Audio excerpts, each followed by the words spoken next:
EarthBound is known for being weird and wacky, and its dungeons can be some of the strangest parts of the game. There's a moment where 4 of its dungeons happen back to back, and I think they're all really neat. I'm gonna analyze and explain why. Let's take a look. We do have to figure out how to get into the dungeon, though. So we know now that Paula's in the Monotoli building, but the only room that we can go in is Master Porky's room, and this elevator over to the side isn't open to the public. And as the Runaway 5 don't seem very keen on helping us into an elevator, I think we're gonna have to look for help elsewhere. One of the places I neglected to look at in my first visit was the Foreside Cafe. I'll talk around and see if anyone's willing to help. I have no information or items to help you out. Oh, great start. This guy's hearing voices in the walls. This guy lost his company and his house due to Monotoli's schemes, so perhaps the city isn't as great as it appears to be. This lady says there's a noisy baseball game happening outside, and this guy says Mr. Monotoli will never come here, but actually he might. Thanks. So no luck in here, but maybe some of those baseball fans. Oh, so here's all the fans. It looks like a riveting game. That's Everdread. We met him back in Tucson while looking for Paula. He seems to be doing great, and he came all of this way just to tell us to check behind the counter at the cafe. He leaves us with a final haiku. When on your way out, be sure that you say goodbye, then lock the door tight. Dang. Oh good, he's fine. So he might not be able to directly help us, but he at least gave us some direction on where to go. And turns out this man in the corner here might actually be right, because if we go ahead and check the wall behind the counter, nothing will happen. Never mind, he was totally wrong. But if we check slightly left of the wall,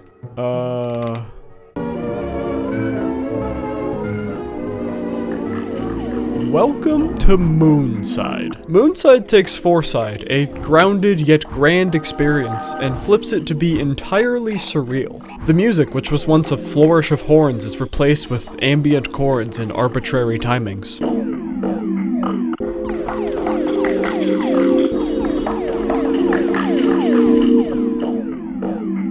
The music tells us that we're somewhere amiss. There are elements of Foreside in the same way that there are notes, but buildings and chords are haphazardly placed, making the player feel lost. I am already lost. I love it though. The locals speak in Moonsidean. In Moonside, yes is no, and no is yes. Beyond this, sentences usually start off as comprehensible, but they are then twisted to be made more confusing, and then even more confusing. The whole town, which is now entirely a dungeon, is simply confusing. This is supported by the gameplay, as to progress in the dungeon you have to talk to random NPCs that just teleport you around the map. Yeah, I don't really know where I'm going, to be honest. All of these guys in what are probably Hawaiian suits kind of just send you wherever they want. Come on, come on, come on, come on. Oh, thank goodness. Those guys explode after they count down to 0, so if we could avoid that, that would certainly be nice. These fire plugs, on the other hand, kind of just explode all of the time. But at least we can get a protein drink. Thank God. Where did the guy go? Are you kidding me? I just saw him. There he is. I just love how much nonsense is present. I almost feel like the game is playing me. It's tossing me around and throwing me into some really tough enemies. I'm nearly out of control, and clearly I've lost my mind, but it's comforting. The locals accept this state of being, so why can't I? I can't help but embrace the surrealism and find solitude in its unpredictable manners.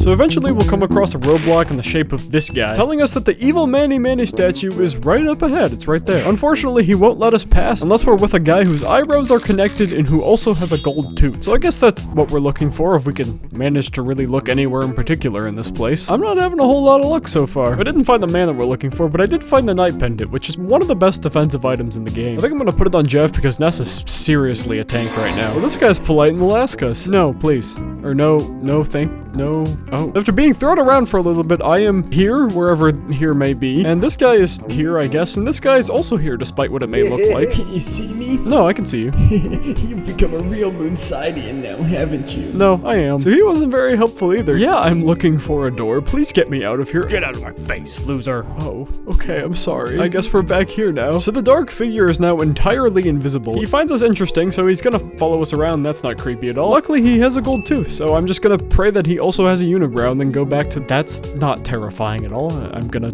try and go back to the guy. Stop interrupting me, goodness. Oh, his eyebrows are connected. That's convenient. That was pretty easy. There seems to be 2 roadblocks now. So those 2 are gonna go get a drink. Thank God. I don't want that man following me. Well, us kids who are just dumped are gonna admire some art, I guess, by completely destroying it. This guy is not Monotoli. I don't know why he bothered to specify that. We'll have to fight Manny Manny now. How pleasant. I forgot big bottle rockets. This is gonna be way harder than it needs to be. Well, Jeff's paralyzed anyway, so I guess it doesn't really matter. Can I heal that? Nope. Sweet. Alright, Ness. Go get him. This is not going well at all. There is nothing we can do here. It doesn't do that much damage, but it's certainly enough to be concerning. Jeff might be dead. I don't really care. Although maybe I should keep him alive because it's more targets? Too late. Gosh, this is scary. Oh, good. I was one attack away from Jeff getting experience. I definitely should have kept him alive. Oh well.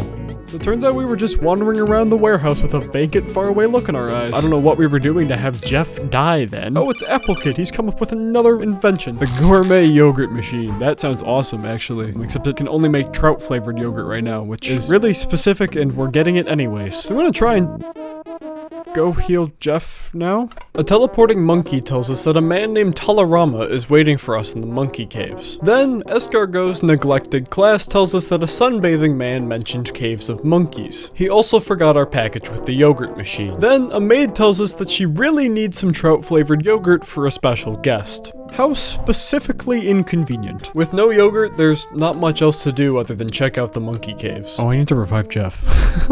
So I'm gonna start by emptying about half of my inventory. We definitely need the space because we're about to loot tons of items. To start though, we need a picnic lunch and a skip sandwich. And that is because these underground rooms that Talarama has made, there's two monkeys that'll be immediately blocking our path, and one of them wants a skip sandwich and the other one wants a picnic lunch. And upon receiving their item, they'll go ahead and move out of the way eventually. The monkey caves are exactly as they sound, a chaotic maze of caves. Each monkey desires a different item, and after the first two monkeys, you'll need to scour the caves in order to find the items that the monkeys desire. Whoa! There's a wet towel! That's all I've ever wanted! The caves turn you into a monkey of sorts, as it requires you to scavenge everywhere for anything that might be useful, then put those things to great use. Whoa!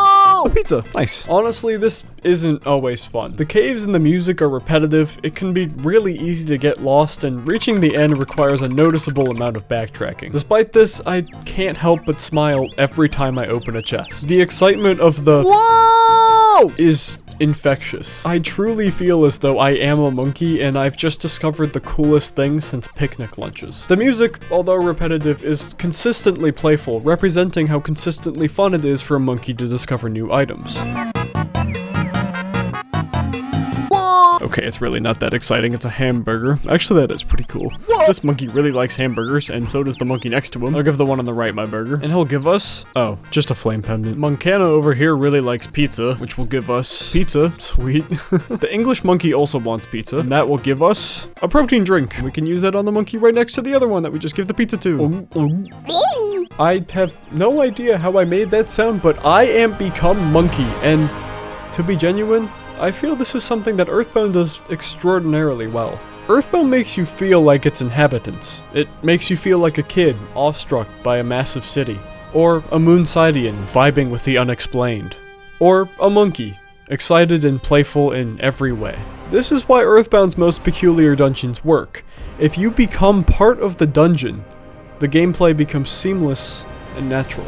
This monkey wants to measure something, which she could probably do with a ruler. And she, thankfully, because we have never heard of teleport, will give us the king banana, which doesn't make sense, but we think she's attractive, I guess. And the man can now receive his king banana. And finally, we just have to use the pencil eraser to reach our destination. However, we're not done here quite yet. For one, we can finally give the other hamburger-loving monkey his hamburger to receive a broken tube. And for two, egg. This monkey will give us a fresh egg that we can give to the monkey that wanted a fresh egg. The problem is, eventually we'll hatch into a chick and eventually a chicken, but as soon as it becomes a chick, it will no longer be a fresh egg and we won't be able to hand it to the monkey. So all of these caves kind of look the same and I don't have a map up. I'm gonna do my best and see if I can find the monkey. This isn't a great start considering I'm just going through the same doors over and over. Oh, okay. Yeah, this is going splendidly. Oh, there he is. Good, first try. That wasn't that bad. So this strange chattering monkey who goes cool, cool, pee, pee, pee, and hiss, hiss, and crap. God, I'm so sorry. We'll take our fresh egg and slurp it right up. Gross, but it's totally worth it because this gives us the neutralizer. This is a tool that Jeff can use to neutralize all PSI effects on the battlefield, and that is very useful. It can get rid of shields and other effects as well that I'm sure would be a pain if they were there, but I mostly just use it for shields. I'm officially lost again because a lot of the bosses that are coming up have shields, and it'll certainly be a lot easier if they simply don't have shields. This would be a lot easier if I had any sense of direction at all. So finally we can use our pencil eraser.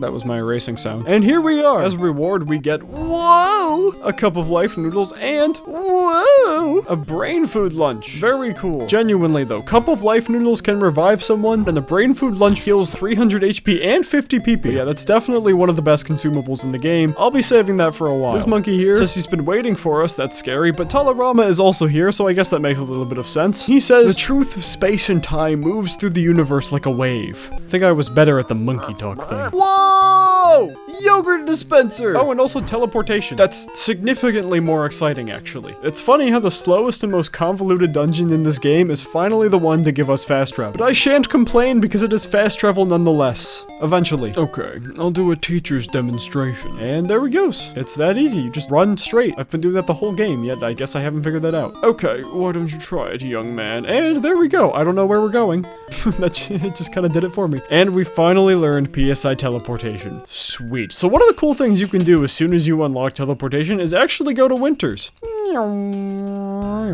And what do you know, there's even more monkeys. It's Bubble Monkey's wife! Apparently, Bubble Monkey's at Dr. Andonut's lab. While we're here, we can buy some of the really expensive equipment that we couldn't afford while it was just Jeff. And this equipment is very good indeed. We can go ahead and get some equipment for Paula too while we're here. And with our new equipment, we can head back to Foresight and see if Maid Be That Maid can now help us into the Monotoli building now that we have the yogurt dispenser. So eventually you do learn a type of teleport called Teleport Beta, and it basically just spins you in a circle, allowing you to teleport pretty much anywhere instead of having to find at least somewhat straight path that you can go on with Teleport Alpha. But if you spin the D-pad fast enough, or better yet, if you have a stick on your controller, you could basically just do Teleport Beta with Teleport Alpha. So now that we're here, and we do indeed have a yogurt dispenser, and now she has it, and really insists on us stopping by her room in the 48th floor. I will try my best. Okay, it just works now. That doesn't really make sense. Oh, I'm sorry. So turns out it's actually Mr. Monotoli's maid. And because she told the elevator worker about us, she'll be able to take us to Monotoli's 48th floor. So now that we're here, we can probably go and rescue Paula, hopefully. That doesn't mean it'll be easy, though. The Monotoli building makes you feel very uneasy. We're on our way to rescue Paula, which is exciting, but there's clearly something strange going on in this town, which is unnerving. The latter emotion takes prevalence here, with the music describing a cautious approach to the dungeon.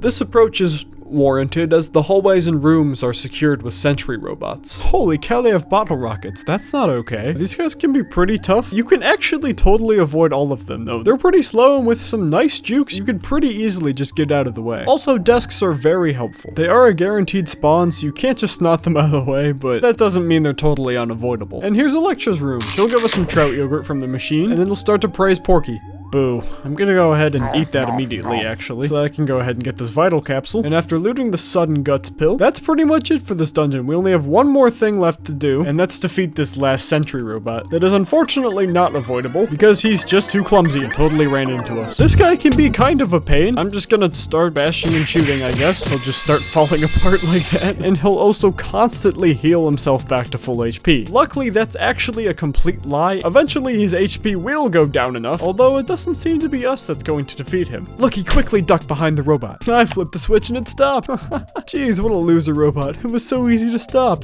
Oh, that's embarrassing. The Runaway 5 has paid us back once again, this time by saving our lives. And after this guy goes to the bathroom, we can go ahead and break into this door. Or so I thought. We can go ahead and break into this door, and there is Paula finally. Yes, you finally made it here. Mr. Monotoli isn't really a bad person. Take some time to listen to him. Turns out the Manny Manny statue was far more dangerous than we thought. The Manny Manny statue creates an illusion, attracting evil spirits and weakening your heart. Monotoli hid the statue at the cafe and often went there to pray. He says that cryptic words often appeared to him while he was in the illusion. Stop, Ness, and do so by your own hand. Oh, on the contrary, you should definitely go to Summers, especially because they don't want you to make it there. Take my helicopter. I'll open the door to my heliport. And we're off. And he's off. Porky says that now that Monotoli is a plain old man, he has no use for him. Porky was clearly in on Gygas's plan, which makes his escape that much more threatening. On our way out, Paula has an experience telling her that in order to get to Summers, we must go back to 3. The Runaway 5 offered to take us back to 3 on their bus, but before we can get to the bus, Applekidd stops us, telling us that he's discovered the primary enemy of all of humanity.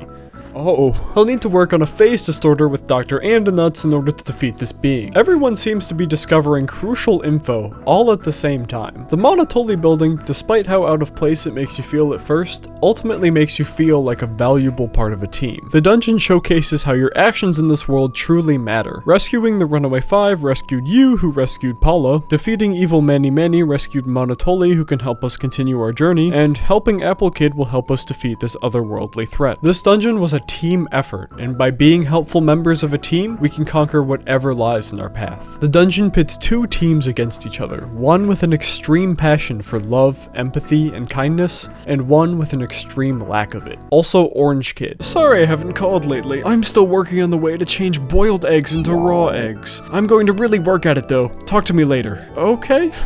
And while the Runaway 5's offer is very kind, oh, we can't do anything else, actually. Oh my god, watch out, no!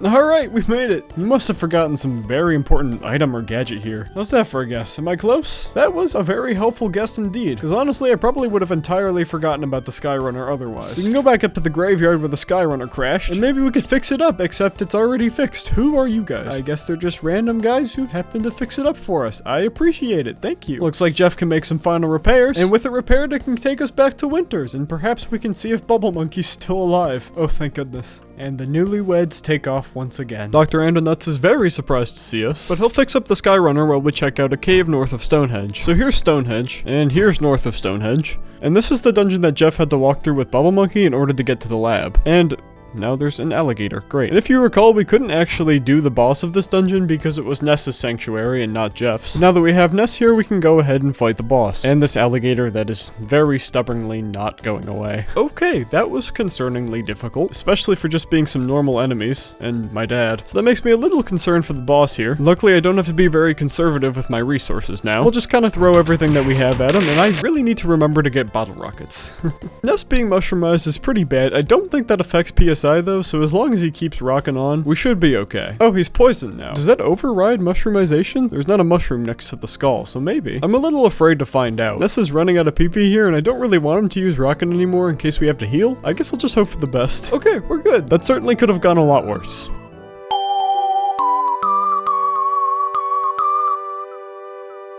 This dungeon doesn't really have anything in it, but I think that's the point. Your party at this point is beginning to work in unison, as proven by the story elements of the Monotoli building and the gameplay elements of this dungeon's boss. Shroom is admittedly a tough fight, but it's tough to prove to you that your team is tougher, and it's only a matter of time before your team becomes unstoppable. Oh, everybody's running away from us now. That's interesting. Oh, not him, though. He's very brave. But with the cave north of Stonehenge finally explored, Dr. Andonuts should have fixed up the Skyrunner by now. That's not exactly the information I was looking for. There we go. He finished remodeling the Skyrunner, and now we can leave for Summers whenever we wish. And it probably won't break this time, he says. Guess there's only one way to find out. Welcome to Summers. EarthBound's most peculiar dungeons have some of the coolest storytelling in the game. Although seemingly arbitrary at first, these 4 moments create the part of EarthBound where everything starts to come together. The plan is being devised, the party is beginning to work as one, and the stakes are becoming undeniably high. It's at this point that EarthBound really gets going, but we have many trials to overcome before our final destination. If you want to see those trials, you can watch our party beat them in this playlist. Thanks for watching.